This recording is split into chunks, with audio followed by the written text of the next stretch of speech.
Hello and welcome. Today we are going to be unboxing the new ACT Mod Twin for the Evo 10 platform. So this is my Evo. I got a bunch of stuff already apart. Engine's out because I'm doing a bunch of other things to it. Clutch being one of them. I had an ACT single disc with a competition clutch pressure plate and an ACT flywheel. I've had them for about 6 years now, and probably have 45,000 kilometers, 50,000 kilometers, so roughly 30,000 miles of very aggressive street driving and a lot of track time, a lot of launching on it. So finally killed the disc. I can actually show it to you guys. It's here up on the wall. I hung it up. So it looks pretty rough, but once again, it's had a lot of abuse on it. A ton. I'm actually shocked how long it did last. Very impressive. So I've had a lot of good luck with ACT in the past on this platform and Mitsubishis in general. So I went ahead and ordered the new Twin, so we're going to be unboxing it today. Currently it's just sitting on the floor behind the car. Let's get to it. Here's the box it comes in. Nice box, just like any other ACT clutch. Now inside, we are greeted by the installation instructions. And it looks like it gives you a manufacturing date, which was March 15th, 22, so just about a year ago. I ordered this on Black Friday, and I've had it sitting around for a while. Never got around to doing anything with it because the car is in pieces currently, but I am getting ready to put it all back together. So I ended up ordering the heavy duty with the the ceramic metallic pucks. So it's rated for 895 foot-pounds, I believe. A lot more than my stock block car is going to be making.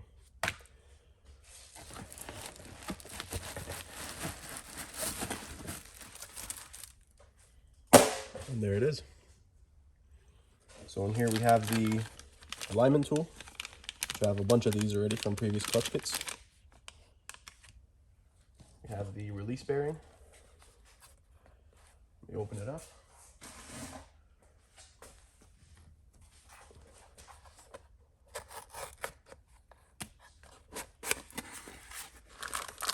Standard Mitsubishi release bearing.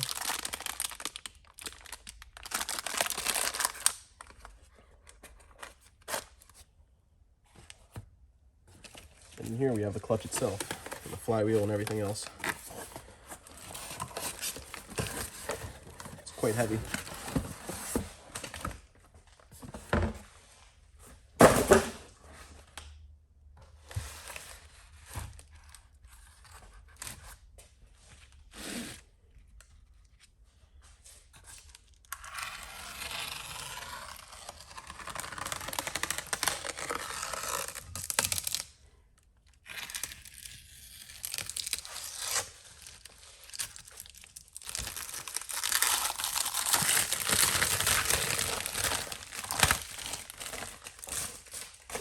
It is beautiful, though. It's a shame that these things get hidden inside the car, where you can't see them.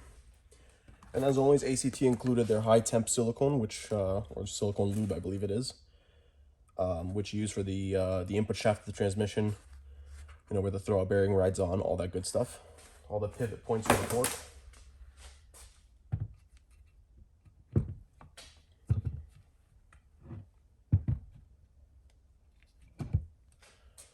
And there it is.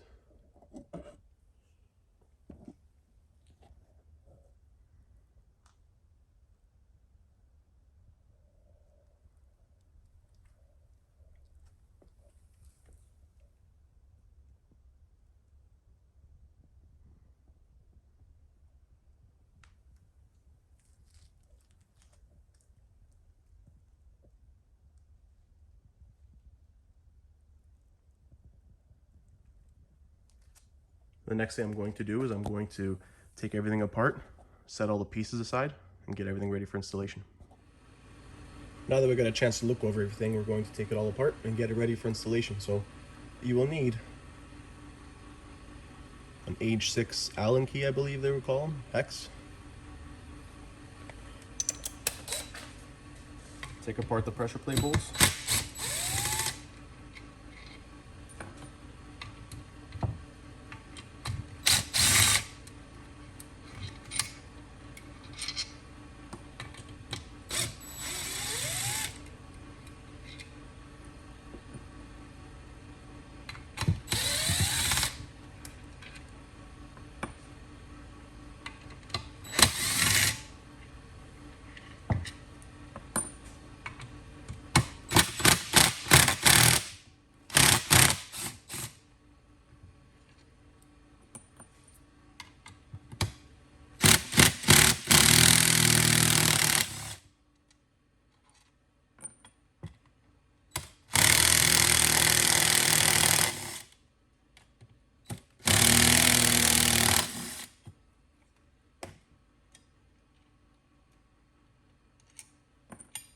A lot more of these than there is to the normal single disc pressure plate bolts, but so there we have the cover.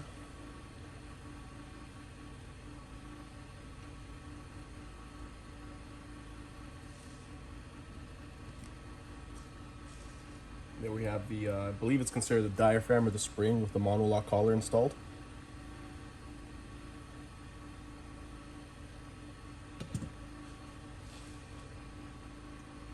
There's the actual plate that it runs on. And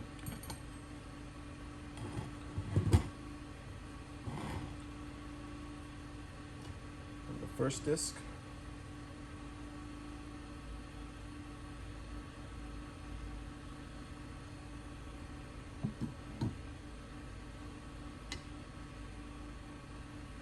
I believe they consider this the floater. Basically the middle piece between that rides between the two discs. I'm gonna come back to this in a little bit for you guys. And then here we have the second disc with the hub. Sprung hub.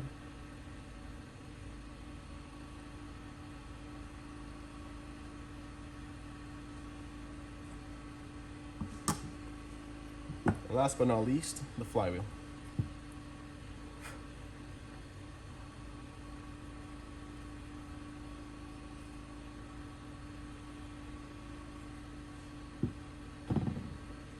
I did order brand new OEM flywheel bolts to install on the car. I didn't want to reuse the stuff that I've already reused a couple times, just from the way I use the car. I just wanted it to be nice, new, and fresh. So I do want to go back to this. And the reason I want to talk about this is because from all the reviews and all the people I've talked to that have been using these ACT clutches, it appears that these are problematic. So ACT installed these springs for the floater. So they put a little bit of tension on it, and it reduces the, you know, the typical twin disc chatter, twin disc rattle, whatever you want to call it, which makes this clutch extremely quiet for a twin disc. However, a lot of people have reported problems with these snapping off and breaking. And once they do, they end up jamming certain parts of the clutch, and you end up having issues. So you end up pulling the transmission back off and, you know, revisiting this, and you either get a new piece and you risk it happening again, or you remove them. So a lot of people, I've even heard from ACT themselves, tell people to just remove the springs. So just because of how I use my car, I'm going to go ahead and remove these before I install it all. I don't want to have any issues. I don't want to have a reason to take this apart. I don't care about a bit of clutch noise. It is a daily, but it's not. I do drive it on the street a lot, but it already makes so much noise with other things that, you know, the clutch chattering and making twin disc noises isn't going to be a problem for me. So I would rather remove them and not have to have a breakdown at some point midsummer instead of just enjoying the car. So I do drag race the car a fair bit. I do attend no prep events. It does see a lot of use on the street. It does get launched a lot. So I'm assuming under those severe circumstances, these things aren't going to like me too much. So I'm going to, like I said, just go ahead, remove them right off the bat.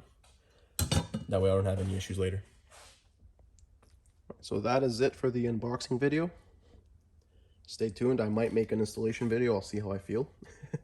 Thinking to install it today, actually, so I can get this thing one step closer to going back on the road. Yeah, there's the rest of the stuff that it came with I set aside for now. And this is what I'm currently working with. So I already got the transmission cleaned up and ready to go. All the old gunk was cleaned out of it. All the parts are clean, so I gotta just put it all back together. I got everything cleaned here, the threads chased, ready for the new flywheel bolts. And yeah, almost ready to party and make some power again.